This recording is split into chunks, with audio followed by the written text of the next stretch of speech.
Hey guys, how's it going? We're back for another episode of best ways to add impact into your garden. And today's episode, we're not going to be talking about budget. So today's episode is things that have done big impact in my garden, and the costs can vary quite wildly. So this is just going to be upgrades that I've done in my garden that I think personally have created big impact in it, and you can do it for a huge range of budgets. I've got long form videos besides this one on all of these other projects. So if you want to go back and you can see them, we will link all of them into the description of this video. So let's get into it. Number one on my list is to add mirrors to the garden. And this was on my list last time, but last time it was to thrift the mirrors. Today's is to add a big impact mirror in the garden. What we ended up doing is we DIY'd it, but you can also buy them. There was a few that I saw that I really did want to buy, but I think DIYing is a great way to go. What we did is we ended up turning the mirror into a gate, so that way it seems like the garden just continues on to an area that you have no clue how to get to. I built a little pergola around it, and then we've got it flanked with some trees right now, and I think it's going to be a beautiful addition in the garden.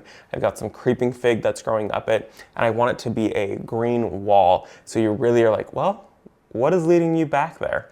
And so DIY that project. We spent a couple $100s on it. I spent more than I would have on a mirror, but we do leave it outside year round. It is mounted to the wall. I put it on cement board, so that way it can be outside and it's not going to swell, it's not going to rot, it's not on wood.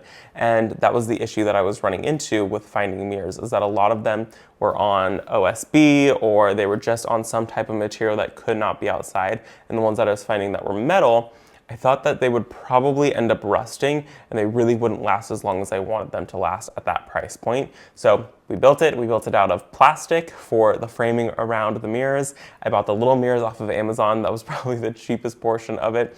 And we just glued them on. And I think that's a great impact to add into the garden. And it's really an inviting piece, and it just draws you back somewhere else that doesn't actually go anywhere. So the second item on my list is actually right below our garden mirror. And we recently put in a little pathway into that space, and I think it totally changed the look of the entire thing. Up to that point, we had plants that were in front of it because I wasn't planning to put that there. And I decided to build it right there. We left the plants until fall time, transplanted them out, and we put in a permanent pathway. So all we did was we went and we got some flagstone. We spent about $100 on flagstone. We got some metal edging to go on it. And then I went and I bought some little baby tier ground cover, and I just covered the entire thing. And so eventually all of that ground cover will fill in and it'll look like a very green walkway up to the garden gate mirror. So I think adding little pathways, even if they lead to nowhere, is going to help create big, huge impact in the garden. And even if you're doing this for other pathways, like we've done on our side yard, what we did is we did the same metal edging on our pathway there, and we just put in a whole bunch of gravel, and it totally elevated the entire space. When we bought this house, it was a completely blank space. And so I was able to use my creative freedom to do whatever I wanted. And we've changed the look of everything many, many times until I found something that I actually truly loved. And adding that metal edging and just throwing some gravel in there really helped elevate that space. Number 3 on my list is lighting, and not just lighting that we talked about in the previous video. I'm talking all kinds of lighting in the garden. So in the previous video, I talked about overhead lighting for that pathway that is on our side property, and we spent about $101 on that project. And I'm talking other lighting. I'm talking uplighting in the garden. Uplighting is so important to add to the garden. We have it flanking both sides of our property, so we have uplighting that surrounds it, so you feel when you're walking in the garden in the evening, or even if you're just standing out on the porch, you can see the whole entire garden and it's all lit up. And then also adding individual little uplights to trees and things like that to really elevate those in the garden and highlight them at nighttime. Big, big game changer. We have one that's under our willow tree also that uplights at nighttime, and it's just plugged in by a simple extension cord. And I think that that has been the biggest impact. We've even had some neighbors say that they love at nighttime to be able to look out their window and they can see our willow tree all lit up. So adding uplighting isn't just for you, it's also great because anyone who's using your garden as a borrowed view gets to enjoy the uplighting in the evenings. So uplighting can range in a huge variety of prices.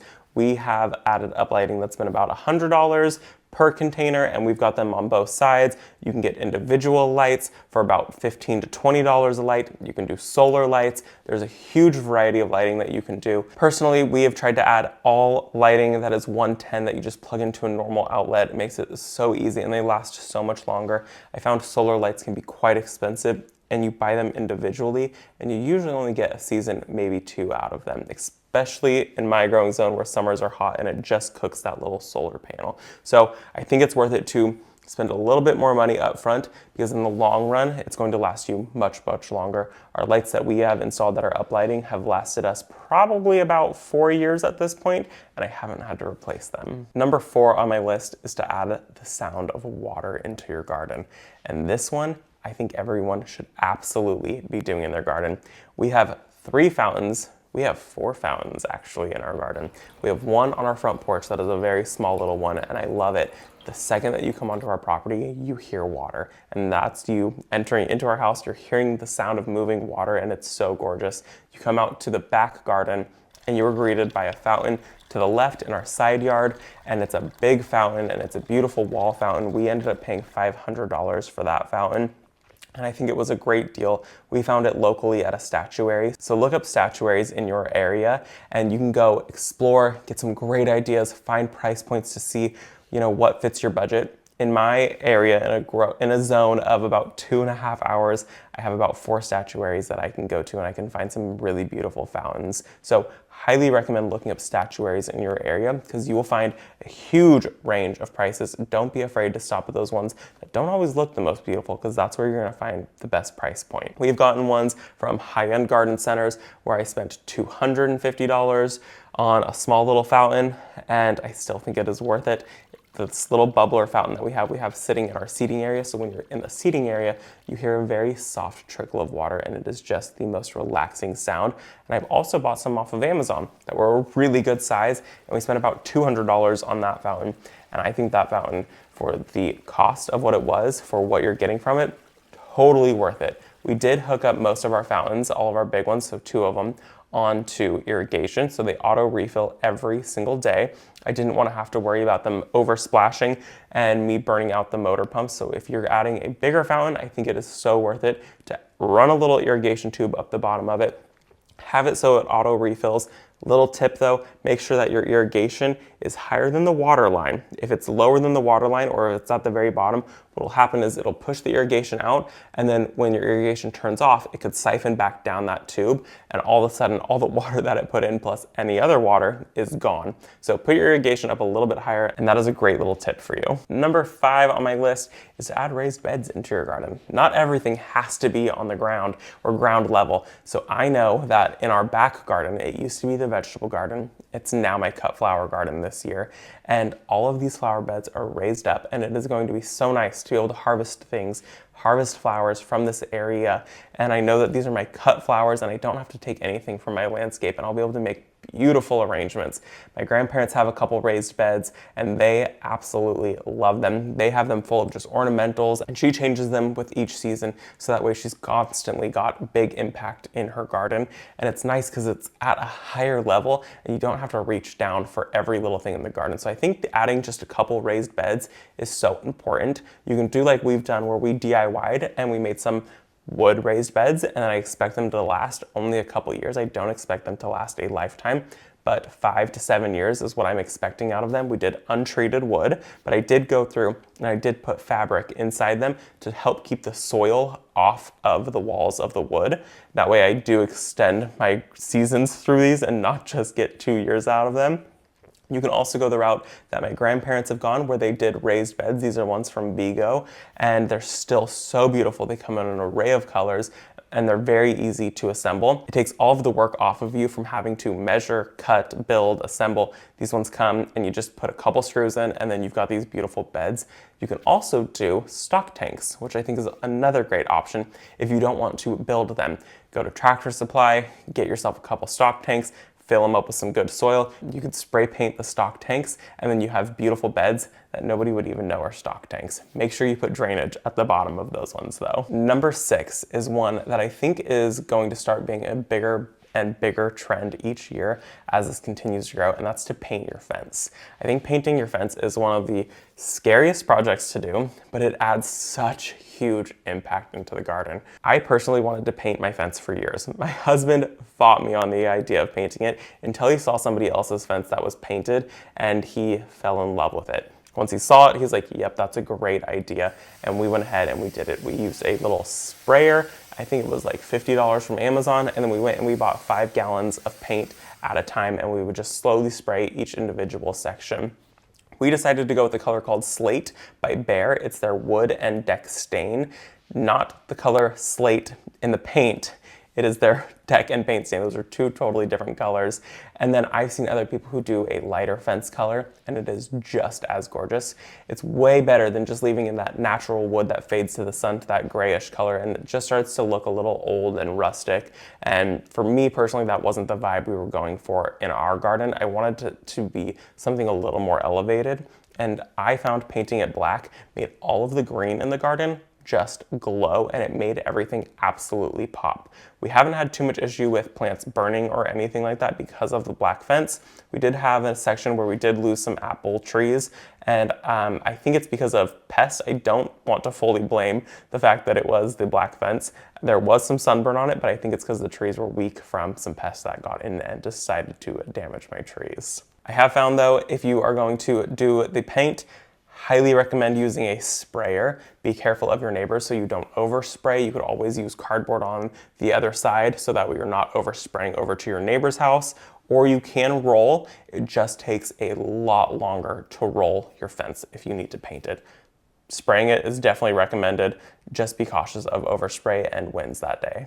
And the last thing on my list to do to elevate your garden is to add seating. And I don't just mean add a little tiny bit of seating. I mean add seating throughout your garden. Give people the option to be able to sit down and rest and enjoy certain spots in your garden. Create little vignettes. So we have multiple spots that people can sit and just hang out. I have multiple benches. We are on a 1/4 acre, and I have way more spots for people to sit than they actually would need to.